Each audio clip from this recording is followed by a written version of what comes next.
சாப்பிட்டீங்களா? தேங்க்யூ. என்னுடைய ஒரு சின்ன அறிமுகம். பொள்ளாச்சியில அன்னம் அறக்கட்டளை அப்படின்னு சொல்லி நம்ம இந்த அறக்கட்டளையை பார்த்தீங்கன்னா 2019 இருந்து நடத்தி போறோம். இந்த அறக்கட்டளையுடைய வேலை என்னன்னு பார்த்தீங்கன்னா, உணவு வீணாவதை தடுப்போம், பசியின் கொடுமையை தணிப்போம். அதாவது கல்யாண மண்டபங்கள், வீட்டு விசேஷங்கள்ல மீதமாகிற உணவுகளை நம்ம சேகரிச்சு அதை சரியான நபர்களுக்கு கொண்டு போய் சேர்த்துறது தான் நம்மளுடைய பணி. ஆரம்ப காலகட்டத்துல 2 சாப்பாடுகள் 3 சாப்பாடுன்னு சொல்லி குவான்டிட்டி நம்ம குறைவா எடுக்க ஆரம்பிச்சு இன்னைக்கு முகூர்த்த நாட்கள் ஆகிட்டாலே 2000 3000 அப்படின்னு சொல்லி கணக்கில்லாத சாப்பாடுகள்லாம் நம்ம எடுத்துட்டு இருக்கோம். சில நேரம் எடுக்க முடியாத அளவுக்கு நம்மள உணவுகளை சேகரிச்சு வழங்கிட்டு இருக்கோம். அப்போ இன்னுமே பாத்தீங்கன்னா நிறைய உணவுகள் அதிகப்படியா நம்ம கிட்ட இருந்துட்டு தான் இருக்கு. இதை மீதமாகாம தடுக்கிறது எப்படி அப்படின்னு சொல்லி நாங்க முயற்சி பண்ணிட்டு இருக்கோம். இதனால முடிஞ்ச முயற்சியை நல்ல ஒரு தன்னார்வலர்கள் எல்லாத்தையுமே இணைச்சு இந்த பொள்ளாச்சியில சிறப்பா பண்ணிட்டு இருக்கோம். ரொம்ப சந்தோஷமா இருக்கு. இன்னைக்கு நம்ம எவ்வளவோ விழாக்களுக்கு போயிருக்கோம்.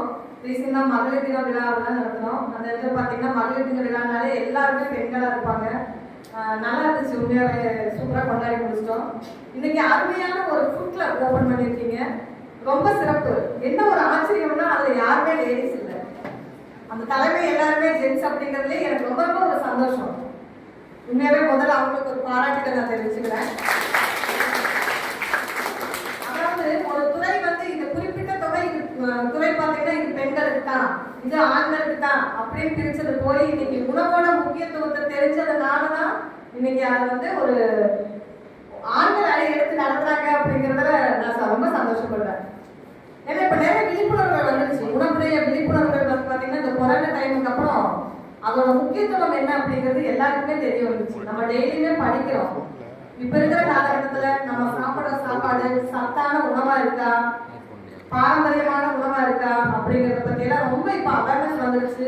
நிறைய பண்ணிட்டு இருக்கோம். உண்மையிலே ரொம்ப சந்தோஷம்.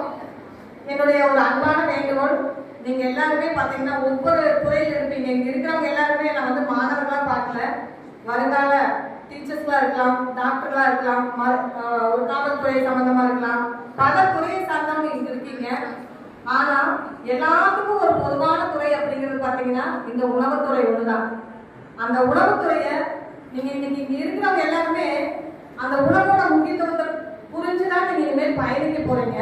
அதனால உணவை தயாரிச்சு நீங்க இந்த இதுல இருக்கும் போதே டோன்ட் வேஸ்ட் ஃபுட்டுங்கிறதையும் நீங்க அது ஒரு மைண்ட் செட்டா நீங்க கொண்டு வந்துருங்க.